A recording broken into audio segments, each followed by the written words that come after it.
Waalaikumsalam warahmatullahi. Okay, Ustaz, saya nak temu bual sedikit lah pasal isu yang saya hantar kat WhatsApp tu. Okey.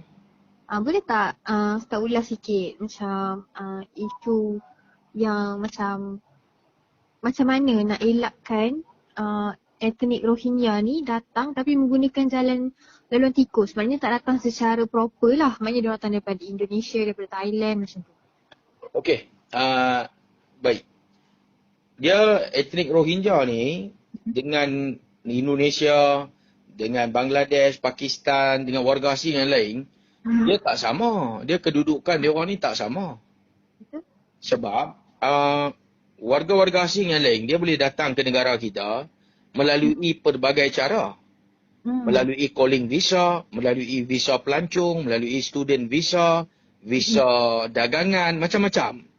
Dan dia orang ni apabila selepas kemasukan dia orang melalui jalan-jalan pintu masuk utama negara, kan bila dia orang ada dalam negara ni, dia orang bila melanggari undang-undang ataupun dia orang dah tamat tempoh dokumen dia orang, baru dia jadi parti. Kan? Dia orang bila ditangkap dan boleh dihantar pulang ke negara masing-masing. Macam etnik Rohingya sebenarnya, dia ni tak boleh masuk dalam negara kita. Sebab itu, etnik Rohingya ni dia akan masuk melalui lorong-lorong tikus. Selalunya dia akan masuk melalui sempadan Thailand lah. Dan juga melalui sempadan laut di sebelah Langkawi. Okey. Sebab apa? Sebab dia orang tak ada dokumen. Dia orang ni memang tak ada pasport. Bila tak ada pasport, dia orang memang tak boleh masuk ke mana-mana negara. Yang menjadi masalah kepada kita apabila dia orang ni menceroboh masuk. Bila dia orang menceroboh masuk, dia orang berada dalam negara kita, dia orang dah jadi special case. Nampak? Dia orang jadi seperti anak emas dalam negara kita. Berbanding dengan warga asing yang ada pasport dan menjadi parti. Okey, sebab apa? Sebab apabila dia orang masuk ke dalam negara kita, dia orang menceroboh dan dia orang boleh membuktikan yang dia orang ini adalah daripada etnik Rohingya yang menghadapi tekanan dan keganasan di negara dia orang yang menyebabkan dia orang ini boleh dibunuh, boleh dizalimi dan sebagainya. Dan dia orang ini akan diklasifikasikan oleh UNHCR sebagai pelarian. Okey, baik. Bila dia orang ini ditangkap, katalah masa dia orang menceroboh sempadan negara, dia orang ini ditangkap. Bila ditangkap, dia tak ada dokumen kan? Bila tak ada dokumen, dia akan bagi tahu dia ni daripada Rohingya. Bermakna pihak berkuasa kita, katalah yang membuat tangkapan ni adalah penguatkuasa di sempadan. Yang dia orang ni tangkap warga asing dan dia orang akan serahkan kepada Jabatan Immigration.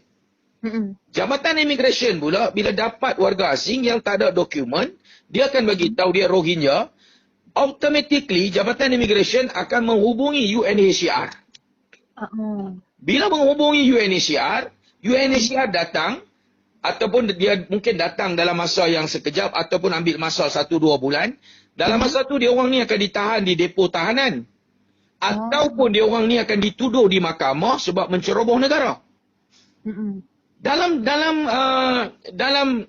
masa dia orang ni ditahan di penjara ke ataupun ditahan di depo tahanan ke, dia orang ini tetap akan melalui proses daripada UNHCR untuk mengesahkan yang dia orang ni pelarian ataupun bukan.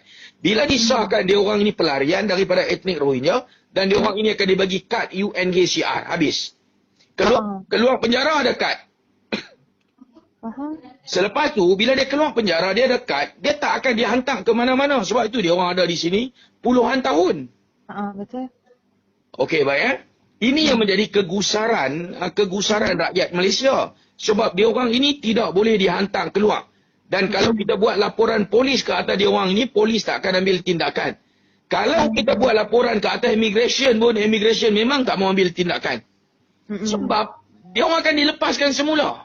Betul. Ini menjadi rakyat kita merasakan bahawa Rohingya ni seperti anak emas dalam negara. Dia orang boleh buat apa saja dalam negara kita melainkan melakukan jenayah. Sebab tu dia orang jadi besar kepala. Nampak? Dia katalah tadi puan tu dia bawa kemasukan melibatkan etnik pelarian Rohingya ni 100,000 dijangka. Dia bukan masuk, dia akan ceroboh. Betul. Dia tak masuk, kerajaan tak boleh bagi masuk. Dia tak ada dokumen, macam mana dia nak bagi masuk? Dia akan ceroboh negara.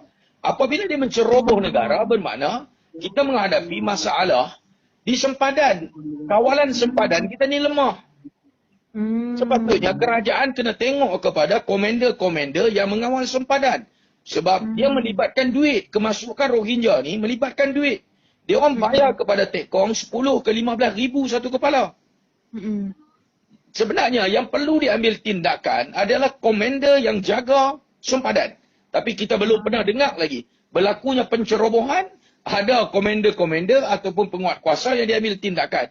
Melainkan kalau dia orang ni kena tangkap semasa membuat dealing. Tapi kalau kita tengok contoh wartawan siarkan di akhbar, pintu sempadan negara diceroboh oleh etnik Rohingya di kawasan sekian-sekian kawasan. Tapi komander tu tak kena apa pun.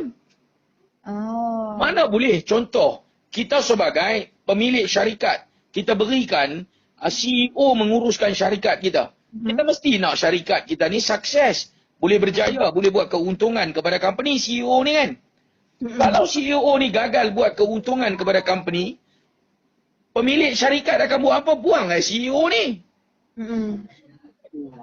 Kan, ganti dengan CEO baru yang boleh mendatangkan keuntungan. Itu melibatkan syarikat. Tetapi sebab apa tak ambil tindakan melibatkan penguatkuasaan yang diberi tugas dan amanah untuk jaga sempadan negara?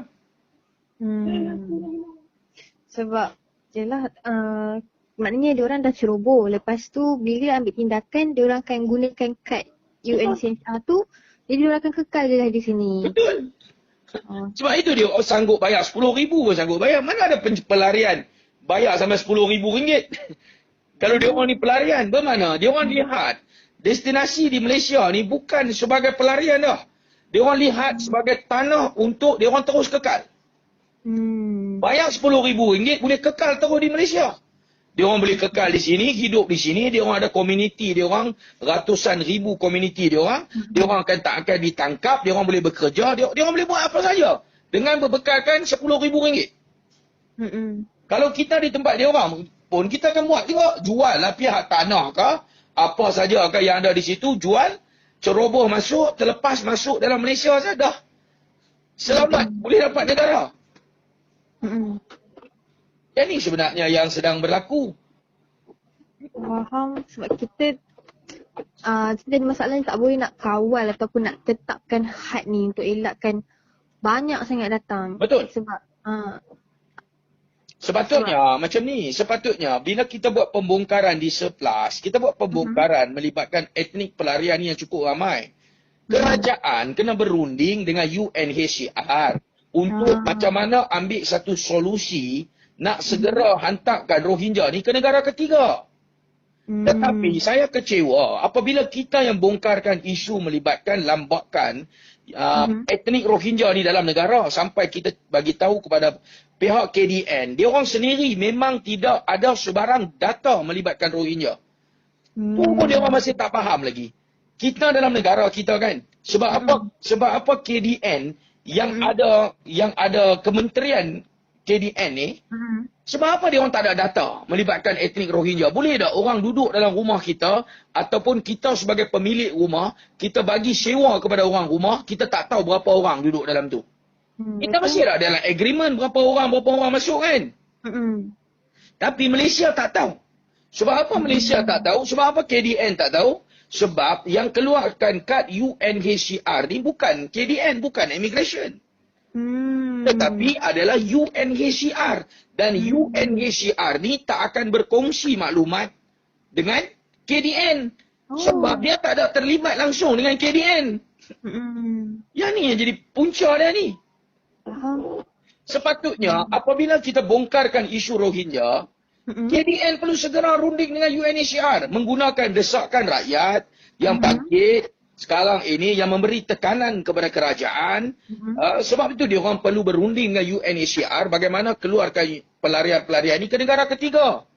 Bukannya KDN nak mengambil satu jalan pintas, nak berikan kepada Rohingya ni bekerja. Nak bagi kerja dalam sektor 3D. Nak bagi Rohingya ni pergi hantar ke universiti.